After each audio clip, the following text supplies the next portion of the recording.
Today on CityCast DC, it's neighbor versus neighbor in Shaw as residents debate whether or not the Zoning Commission should approve the development of a new 6-story condo building in the area.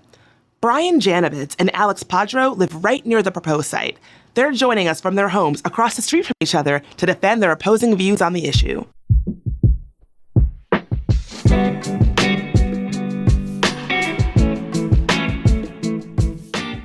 Today's Wednesday, July 5th. I'm Bridget Todd, and here's what DC is talking about.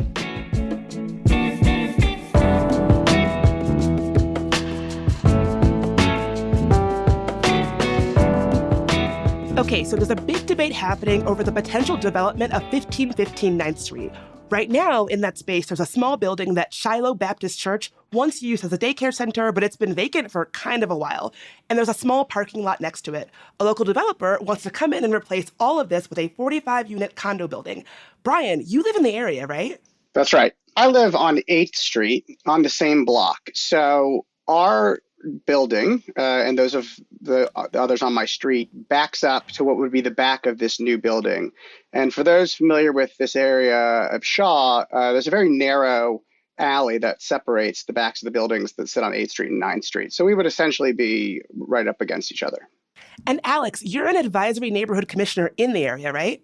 That's correct. I've been for 21 years. So Alex, why do you think the neighborhood would benefit from this development?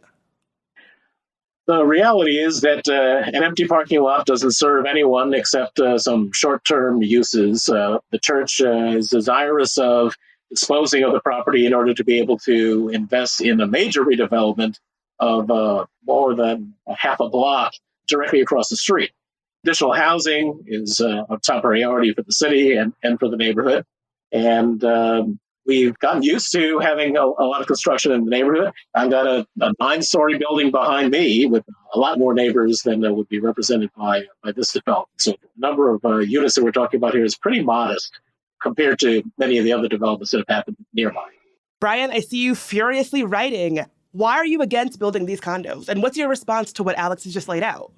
First, I guess I would take issue initially with the idea that parking lots are not useful. They actually have a pretty significant parking problem in this area, which, of course, the new project will only exacerbate. But nevertheless, we don't oppose development writ large of this space, and we would be happy for a new building to come in with new neighbors to come in.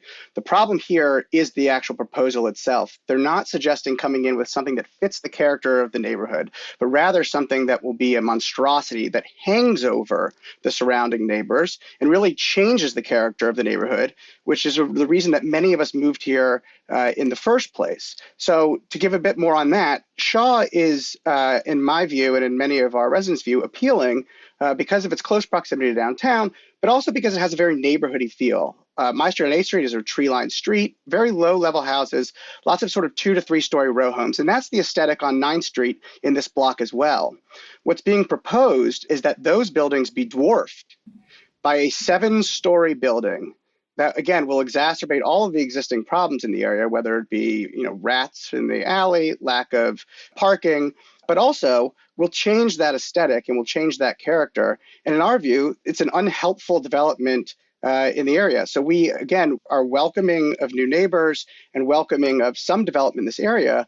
But we think that anything that comes in here and anything that is approved here should be something that fits in with the character of the neighborhood and enhances it rather than detracts from it and destroys it. Alex, I gotta say, those are some strong words that Brian just laid out. A monstrosity looming over Shaw. Do you have any response to what he just said in terms of the neighborhood character and about parking? 7-story building is no more a monstrosity than the 9-story buildings immediately across P Street or on the other side of 8th Street. As I mentioned, I've got 9-story buildings directly behind me. So the height is not an issue. We've had 10-story buildings in the neighborhood since the 1980s. So this is not anything novel or unusual. The handful of parking spaces that are represented by the parking lot that's associated with this development are used by the church, so they're only used on Sundays. There is really no net impact on parking by the loss of the parking lot. Unfortunately, the city has established new guidelines related to what parking is required for residential and even commercial development. And basically, they have stripped the minimums. There used to be a minimum number of parking spaces that any development would have to have. those have just been decimated by decisions that have been made by our city. So when the city market development half a block away from here was proposed, we fought for the maximum amount of parking. So there are over 500 parking spaces underground over there. When Jefferson Marketplace, that's the tall building behind my row house, which is across the street from where Brian lives, was being developed. Again, the district government wanted to minimize the amount of parking. We fought successfully on the ANC and as a community, and we maximized those parking spaces so that there are actually more parking spaces in that garage than there are apartments in the building. Now, with the new regulations, we don't have the ability to fight for those parking spaces the way that we did in the past. Also, this is a lot smaller site. The footprint that we're looking at does not accommodate the kind of turn radii that are necessary to be able to get to an underground garage, in addition to the fact that the parking is very expensive to build. And when the city is not requiring the parking spaces to be built, then developers are not going to build it. I don't like it. I don't like the fact that other developments in the neighborhood have been approved more recently with minimal parking, but that is the trend. And as a part of the district government, the ANC has to work within the rules that are set up for new development. And unfortunately, the amount of parking that's being required for this particular development is very modest. There's no two ways about it.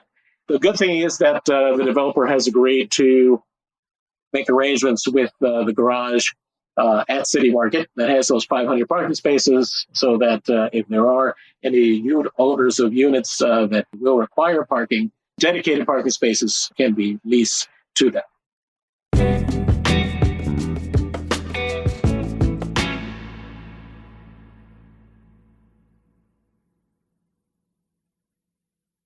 I'm curious, what has the Historic Preservation Office said about the character concerns associated with this building and how it might change the way that Shaw looks and feels? Brian, I really feel for you describing it as this sort of neighborhoody, tree-lined community. Have you heard from the Historic Preservation Office? So we did do 2 meetings in front of the Historic Preservation Board. In the first meeting, they did express concerns about the height in response to resident concerns. In the second meeting, they really, for the first time, said, it doesn't appear to be an issue for us. They didn't give a ton of reasoning, but they did, mention some of the buildings on the block nearby. And Commissioner Padro here as well references that there are some taller buildings in Shaw. But this is not a reason or a justification to build another tall building here. If anything, it's the opposite. It adds urgency to preserving the characteristic parts of Shaw that remain. So the block to the south of the block in question has the O Street Market, has the giant supermarket for people who are familiar with it. It has 2 very, very tall buildings. That's fine, and we're not here to discuss whether that was a good idea or not, but for better or for worse, that exists, and that is a block that is sort of self-contained, like I said, largely commercial. The question is, do you justify taking a block that doesn't share that characteristic, that does have the historic 2 to 3 story row home aesthetic, and build tall buildings there as well, and justify it simply by pointing to the ones that you allowed to be built on the previous block?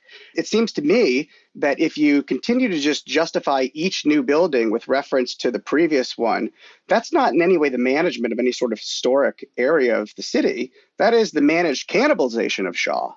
There is overwhelming opposition to this from the people that I have spoken to and the people who have been present at the ANC meetings and at the Historic Preservation Review Board meetings.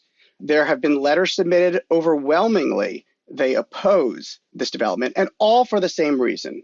And frankly, for those who are familiar with the area, if they would come and stand on this block and see what exists there today, and then imagine this massive building, not in the renderings that have been selectively presented by the developer, but in the way that it actually appears to the folks who live in this area, I think it would be obvious to many or most, if not all, that this is something that will dramatically change the character of the neighborhood, and for the worse, especially for those of us who live in its shadow. Well, Alex, as Brian is saying, he isn't the only person in the neighborhood who has concerns about this development. Dozens of people have sent in letters opposing it. Have you taken their concerns about this development seriously? So, number one, I've been a historic preservationist since long before I was an elected official in the city, and I remain the principal preservation enforcer, if you will, in this neighborhood. When I see anything that's being built that doesn't have a permit that's been approved by historic preservation, I'm the first one to get on the phone to inspectors to make sure that that project gets shut down. So, and also my day job is as a preservationist. But that having been said, my contact with folks in the neighborhood has been 180 degrees away from Brian's. Overwhelmingly, what I have seen and heard is support for this development and for it not remaining a parking lot. The Civic Association for the neighborhood decided not to oppose it. The vast majority of the letters that Brian is referring to in opposition are not from immediate neighbors of the property. They're from individuals that live at least a block or more away from the site. And when I've made phone calls and I've gone door to door and I've talked to people on the street and in the supermarket, overwhelmingly people said, hey, definitely, we want to see that happen. So a handful of people did express some concerns, and those have been heard. But unfortunately, the folks that are the most immediately impacted, except for a handful of Ryan's co-protestants, if you will, are in support of seeing this happen. And at this point, the Historic Preservation Review Board has given its preliminary approval and delegated the details to staff. What do you think about that, Brian? So I can't speak, obviously, to Commissioner Podger's conversations, but what I can tell you is this. I have spoken to literally 0 people in this neighborhood who support this. When it comes to submitting evidence on the record in writing, the letters submitted in opposition to this dwarf the numbers submitted in support. So it seems clear to me that if this comes down to a sort of, evidentiary contest of where you think the residents stand, then it's clear to me that based on the evidence so far, there is overwhelming opposition to this. As for the proximity of the people who have submitted their opposition, I would say a great number of them live very close. And to the extent Commissioner Padro may be discounting those of us who live on 8th Street, I think that's a mistake. We very much will deal with this new building. For example, a neighbor a few doors down from me has 3 children who adorably play outside all the time in the back of their home that abuts that alleyway. They will now have, some 45, 50 windows of people peering down on those children. That's a very different environment for them to grow up in. For those of us who live in 2 or 3 story buildings that are used to sunlight, particularly those people who are on the bottom floor, it will get dark much, much sooner and much more frequently for them. So it's not the case that the people on 8th Street's quality of life is not impacted by this. It's impacted greatly. So to the extent that those views are being discounted, they should not be. And I would note that when we had the ANC commissioner meetings, and you had this, at that time, universal opposition from those who testified in person, not only did the ANC vote the other way to approve this, but didn't address the concerns at all. They didn't speak to why they disagreed with them. They did not address any of the concerns that came in the testimony before it. And so it leaves the impression that we're not being heard. They don't care about the concerns of the people who live here. I have to disagree with Brian's characterization of the testimony that was at the one ANC public meeting, the commission meeting on this issue. So there were some committee meetings. And again, the committees recommended almost unanimously in favor of support for the project as well. And there were a number of people that were online, both via their voices on Zoom as well as on the chat that indicated they supported this project. So I have to refute the statement that the ANC testimony was unanimous in opposition. We can revisit that. The developer was certainly in favor of it. And as you mentioned, ultimately, the ANC commissioners did vote in favor. But the ANC commissioners did not address the concerns that had been voiced. No resident came out and testified in support of it. And the one dissenter... No, I disagree. And we have recordings of it. We do have a Zoom recording. So. Fair enough. We will check the record. But the one dissenter among the commissioners in the vote is the commissioner who spoke at great length about the specifics of the project, Commissioner Sheena Berry.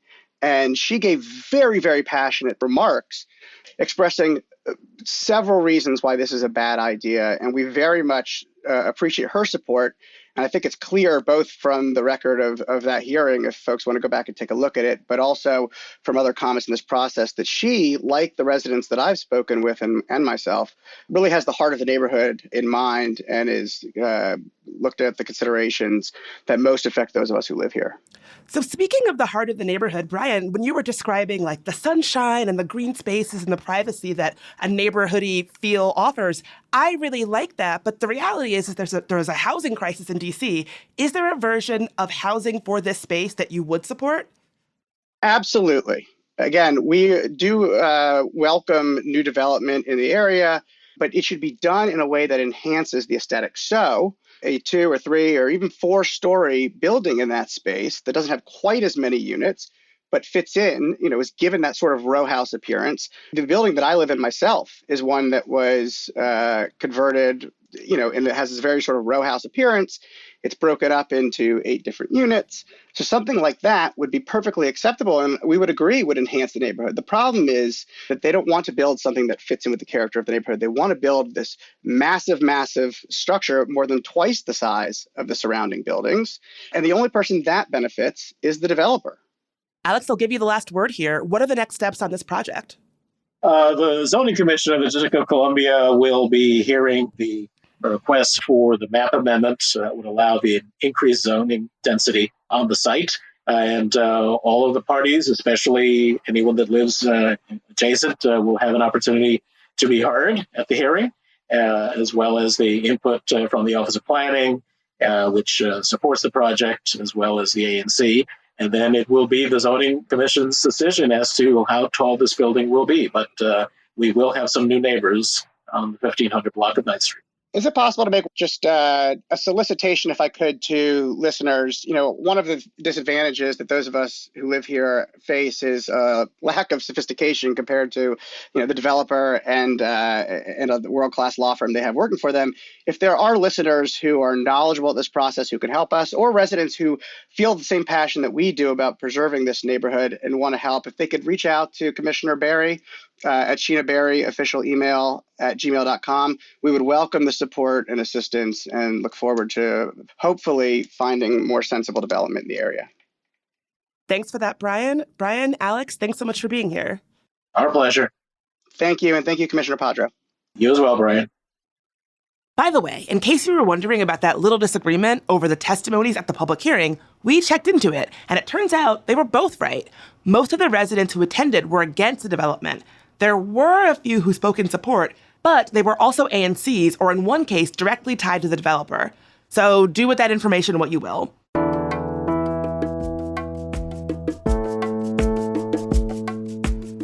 That's all for today here on CityCast DC. If you enjoyed the show, why not tell your favorite Shaw friend and subscribe to our morning newsletter by texting DC to 66866. We'll be back tomorrow morning with even more news from around the city. Talk to you then.